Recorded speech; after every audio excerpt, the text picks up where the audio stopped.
Y seguimos en Negocios Televisión. Llega el momento del análisis geopolítico, muy pendientes de la última medida por parte de Donald Trump. Ataca a los BRICS con aranceles de hasta el 100%, pendientes también de Ucrania. Acaba de convocar al embajador iraní por el supuesto envío de misiles de corto alcance, misiles balísticos de corto alcance en Rusia, en un momento en el que Lavrov habla de que podrían llegar a reunirse con Occidente, pero que no se dan las condiciones, que no se respeta el derecho internacional. Y pendientes de Ucrania les contaremos también las últimas palabras por parte de Zelensky. Quiere presionar para que acabe la guerra en otoño. Analizamos estas cuestiones de la mano de Federico Gaón, analista internacional, que ya está con nosotros. ¿Qué tal? Muy buenas, Federico. Buenas tardes. Hola, ¿qué tal? Buenas tardes. Muy bien, encantados de tenerte por aquí, pendientes ya todos de las elecciones en Estados Unidos, a unas horas del debate presidencial. Donald Trump, pues sigue en este caso protegiendo al dólar. Dice que aquellos que intenten desdolarizar su economía se van a llevar aranceles del 100%, un ataque directo a los BRICS. Quiero saber qué piensas de esta medida y sobre todo cómo puede afectar a la alianza.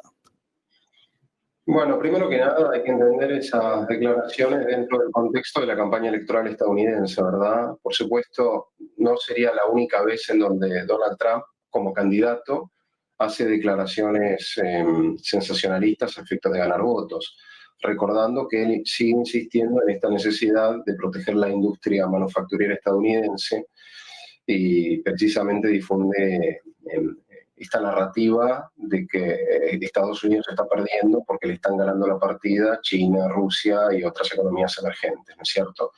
Lo interesante sería analizar qué sucedería si en efecto llega a ser presidente. Porque, a ver, en rigor, dejando de lado las diferencias ideológicas entre demócratas y republicanos, ambas administraciones, la de Trump y la de Biden actualmente, han sido bastante proteccionistas en lo que tiene que ver con lo económico. No han habido muchas diferencias sustanciales en ese campo, si bien la retórica puede resultar diferente, ¿verdad? Entonces, lo que está claro es que sin importar quién gane, existe una clara demanda dentro del público estadounidense por adoptar una agenda proteccionista para proteger las manufacturas americanas. Ahora, si esos impuestos, si esa tarifa va a ser del 100%, el 50% o el 70%, es una discusión aparte. Pero vale la pena recordar que la administración Biden ha puesto tarifas sin precedentes, por ejemplo, a lo que tiene que ver con el acero chino, el acero y el aluminio chino y los autos eléctricos chinos también. Entonces, esto es parte dentro de una dinámica más amplia. Y por supuesto, quizás si gana Trump, el impacto quizás sea un poco mayor, pero efectivamente esto es una tendencia que ha llegado para quedarse sin importar de si gana Kamala o gana Trump. Bueno, pues muy pendientes de este tipo de medidas, este tipo también de declaraciones, como bien decías, Federico, marcadas en la campaña presidencial. Te quiero preguntar por otro que prácticamente también está metido ya en la carrera presidencial, en la carrera electoral, después de la crisis que tuvo lugar la semana pasada en Alemania, después de las victorias de AfD en Turingia y en Sajonia. Olaf Scholz empieza a cambiar su postura, también su tono, hablaba de la investigación en torno al sabotaje del Nord Stream y ojo porque además decía que igual Ucrania tiene que empezar a conceder ciertos territorios a Rusia, que es el momento de una negociación de paz y que es el momento de que Rusia esté en la mesa. Alemania, pues que lleva mucho tiempo sirviendo, ¿no?, a Estados Unidos, lleva tiempo callada, ahora parece que cambia de postura, cambia al menos de tono. Quiero saber qué opinas de estas palabras, de este movimiento por parte de Olaf Scholz. Bueno, a ver, vamos por parte.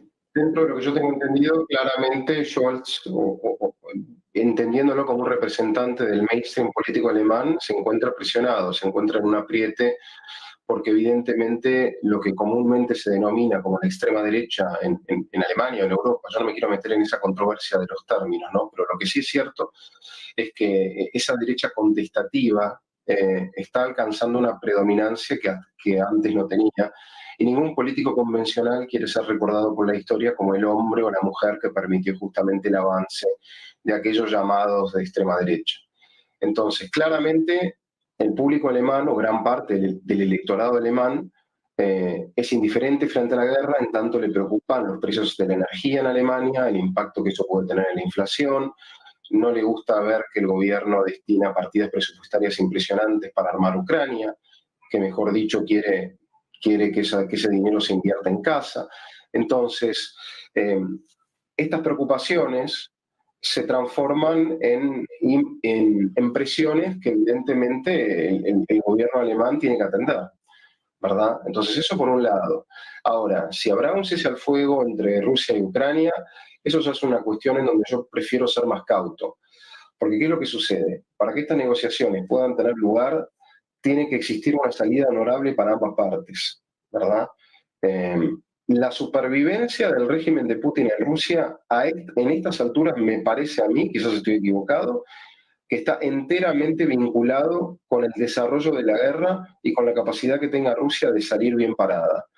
Si como resultado de un cese al fuego Rusia sale mal parada y Putin se ve humillado internamente dentro de casa, eso podría proveer la munición que los extremistas rusos necesitan, porque a veces Putin es visto como un extremista, pero los observadores se olvidan de que hay conservadores mucho más fuertes que él. Bueno, si Putin está en una situación endeble, eso podría probar la excusa que ciertos militares y círculos necesitan para removerlo del poder. Entonces eso es fundamental. Si esas condiciones no están dadas desde un punto de vista pragmático, en donde tanto ucranianos como rusos puedan de alguna manera venderles a su pueblo de que salieron ganando, esa posibilidad de cesar el fuego yo la veo bastante remota, por lo menos en estas alturas. Bueno, pues precisamente en este contexto, ¿no?, de supuestas negociaciones, de un posible alto el fuego en algún momento, decía Zelensky, bueno, que hay que presionar para conseguirlo antes de otoño, algo que, bueno, parece cada vez más complicado también al tenor de la incursión en Kursk, pero hoy precisamente hablaba sobre este asunto Sergei Lavrov, el ministro de Asuntos Exteriores, que, bueno, volvía a incidir en que Occidente solo quiere infligir una derrota estratégica a Rusia y decía que estas condiciones, estas negociaciones, solo se harán cuando las condiciones sean adecuadas, ¿no? Hablando, bueno, pues primero de reconocimiento de los territorios ya conquistados y hablando también de que se debe respetar el derecho internacional, algo que, bueno, llama la atención. Decía Lavrov que en Ucrania no se está cumpliendo, pero que o sea, como que en Oriente Medio no se está cumpliendo, pero que de Ucrania no se dice nada. Bueno, sí, siempre es curioso cuando Rusia acusa que los demás están violando el derecho internacional.